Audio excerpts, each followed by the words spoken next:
Hello नमस्कार साथियों, आप सबों को फिर से अपना यूट्यूब चैनल माँ आशा ईएस पॉइंट में स्वागत है।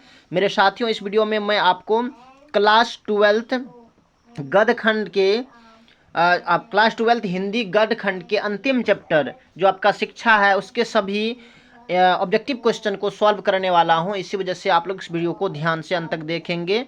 और अगर आप हमारे यूट्यूब चैनल पे नए आए हैं तो प्लीज़ एक बार इसको सब्सक्राइब कर देंगे, लाइक करेंगे और अपने दोस्तों को भी शेयर करेंगे।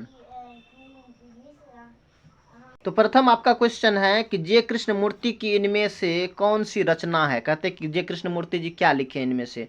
रोज लिखे हैं, संपूर्ण क्रांति लिखे हैं, बातचीत या शिक्षा। तो मेरे साथियों, इसका करेक्ट आंसर हो जाएगा आपको डी, यानी कि शिक्षा लिखे हैं जे कृष्णमूर्ति जी। नेक्स्ट प्रश्न है आपके सामने, शिक्षक निबंध के निबंधकार कौन है। कहते हैं शिक्षा शिक्षक निबंध के निबंधकार कौन है। जे कृष्णमूर्ति, उदय प्रकाश या रामधारी सिंह दिनकर या जय प्रकाश नारायण। उसी क्वेश्चन को यहाँ पे उल्टा करके पूछा गया है। तो शिक्षा जे कृष्णमूर्ति जी का एक क्या है, शिक्षा शिक्षक निबंध के निबंधकार जे कृष्णमूर्ति जी हैं, ये इसका करेक्ट आंसर होगा। नेक्स्ट प्रश्न है आपके सामने, जे कृष्णमूर्ति का जन्म कब हुआ था। कहते हैं जे कृष्णमूर्ति जी का जन्म कब हुआ। 11 मई 1894, 12 मई 1895, 13 मई 1896 और 14 मई 1897। तो इसका जो करेक्ट आंसर होगा वो हो जाएगा आपको,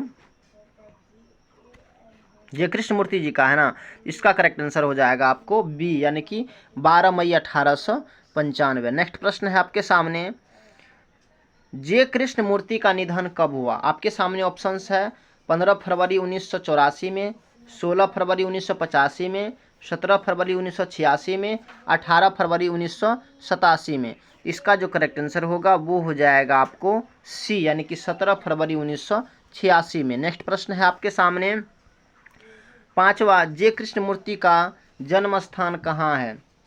दनपल्ली चित्तूर आंध्र प्रदेश, या सदनपल्ली चित्तूर आंध्र प्रदेश, या मदनपल्ली चित्तूर आंध्र प्रदेश, या इनमें से कोई नहीं।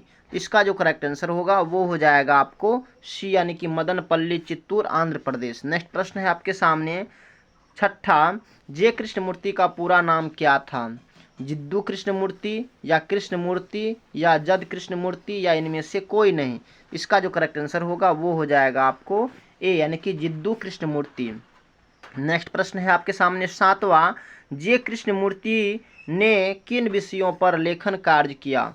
अध्ययन, शिक्षा, दर्शन या तीनों। तो मेरे साथियों, इसका जो करेक्ट आंसर होगा वो हो जाएगा आपको इन तीनों, यानी कि अध्ययन पर भी काम किया, शिक्षा पर भी किया और दर्शन पर भी काम किया है। नेक्स्ट प्रश्न है आपके सामने, आठवां, जे कृष्णमूर्ति क्या करते थे। बोलते थे, या बोलते और लिखते थे, या लिखते थे या कुछ नहीं करते थे। तो मेरे साथियों, इसका जो करेक्ट आंसर होगा वो हो जाएगा आपको बी, यानी कि बोलते और लिखते थे। नेक्स्ट प्रश्न है आपके सामने, नौवां, कि किस पाठ में आया है कि बचपन से ही आपका ऐसा वातावरण में रहना अत्यंत आवश्यकता। देखिए, किस पाठ में आया है कि बचपन से ही आपका ऐसा वातावरण में रहना अत्यंत आवश्यकता है जो स्वतंत्र पूर्ण हो। तो क्या होगा, हंसते हुए अकेलापन में तो बातचीत नहीं हुआ, अर्धनारीश्वर में भी नहीं, शिक्षा में ये बात कहा गया है। तो सी इसका करेक्ट आंसर होगा। नेक्स्ट प्रश्न है आपके सामने, जे कृष्णमूर्ति की पुस्तकों के नाम बताएं। क्या क्या पुस्तक इन्होंने लिखा है, यानी कि जे कृष्णमूर्ति जी की इनमें से कौन सा पुस्तक है। The first and last freedom, या द ओनली रिवॉल्यूशंस, या कृष्णमूर्ति नोटबुक, या इनमें से सभी। तो इसका जो करेक्ट आंसर होगा वो हो जाएगा आपको डी, यानी कि इनमें से सभी। नेक्स्ट प्रश्न है आपके सामने, 11वां, कि जे कृष्णमूर्ति के माता की मृत्यु जब हुई तब उनकी अवस्था क्या थी। यानी कि जब उसके माता जी का मृत्यु हुआ था उस समय ये कितने वर्ष का था। 10 वर्ष, 12 वर्ष, 11 वर्ष या 14 वर्ष। तो इसका जो करेक्ट आंसर होगा वो हो जाएगा आपको ए, यानी कि 10 वर्ष। नेक्स्ट प्रश्न है आपके सामने, 12 की शिक्षा का उद्देश्य क्या है। संपूर्ण उन्नयन, शिष्टाचारी बनना, स्वतंत्रता पाना, या जीविका कमाना। तो मेरे साथियों, इसका जो करेक्ट आंसर होगा वो आप हमें बताएंगे कि इसका करेक्ट आंसर क्या होगा। शिक्षा का उद्देश्य क्या है, संपूर्ण उन्नयन, या शिष्टाचारी बनना, या स्वतंत्रता पाना। बहुत सिंपल क्वेश्चन है, आप हमें एक बार इसको कमेंट में बताएंगे। नेक्स्ट प्रश्न है आपके सामने, मेघा और किसका परस्पर बैर है। आदर्श, या भय, या परंपरा या क्रांति। तो मेरे साथियों इसका जो करेक्ट आंसर होगा वो हो जाएगा आपको भय।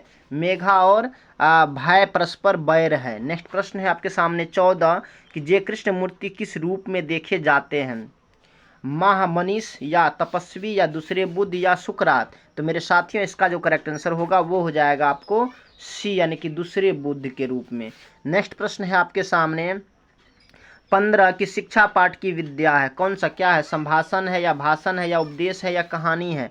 तो मेरे साथियों इसका जो करेक्ट आंसर होगा वो हो जाएगा आपको ए यानी कि संभाषण। नेक्स्ट प्रश्न है आपके सामने 16 जे कृष्ण मूर्ति का जन्म किस राज्य में हुआ था? तो क्या होगा? उत्तर प्रदेश, आंध्र प्रदेश, राजस्थान या ओडिशा। तो मेरे साथियों इसका जो करेक्ट आंसर होगा वो हो जाएगा आपको बी यानी कि आंध्र प्रदेश। नेक्स्ट प्रश्न है आपके सामने 17 the first and last freedom किसकी कृति है? अब्दुल कलाम आज़ाद या जे कृष्ण मूर्ति या जाकिर हुसैन या इनमें से कोई नहीं। तो मेरे साथियों इसका जो करेक्ट आंसर होगा वो हो जाएगा आपको बी यानी कि जे कृष्ण मूर्ति। नेक्स्ट प्रश्न है आपके सामने 18 कि जे कृष्ण मूर्ति के माता का नाम क्या था? नजीवम्मा या संजीवम्मा या रजीवम्मा या इनमें से कोई नहीं। तो मेरे साथियों इसका जो करेक्ट आंसर होगा वो हो जाएगा आपको बी यानी कि सजीवम्मा। नेक्स्ट प्रश्न है आपके सामने 19 कि जे कृष्ण मूर्ति के पिता का नाम क्या था? सत्यनारायण जी या नारायण जिद्दू या पंडित जिद्दू या इनमें से कोई नहीं। तो मेरे साथियों इसका जो करेक्ट आंसर होगा वो हो जाएगा आपको बी यानी कि नारायण जिद्दू। नेक्स्ट प्रश्न है आपके सामने 20वां दूसरा सप्तक का प्रकाशन कब हुआ था? 1991 में, 1951 में या 1952 में या 1953 में या 1954 में। तो मेरे साथियों इसका जो करेक्ट आंसर होगा वो हो जाएगा आपको ए यानी कि 1951 में। नेक्स्ट प्रश्न है आपके सामने, चलिए इसमें जितना भी मोस्ट इम्पॉर्टेंट ऑब्जेक्टिव क्वेश्चन था सबको हमने सॉल्व किए हैं। बाकी इसमें से आप कितना पढ़े थे, कितना आपको बन रहा था, आप हमें कमेंट में बताएंगे। बाकी अगर अभी तक आपने हमारे यूट्यूब चैनल को सब्सक्राइब नहीं किए हैं तो प्लीज़ एक बार इसको सब्सक्राइब करेंगे, लाइक करेंगे और अपने दोस्तों को भी शेयर करेंगे।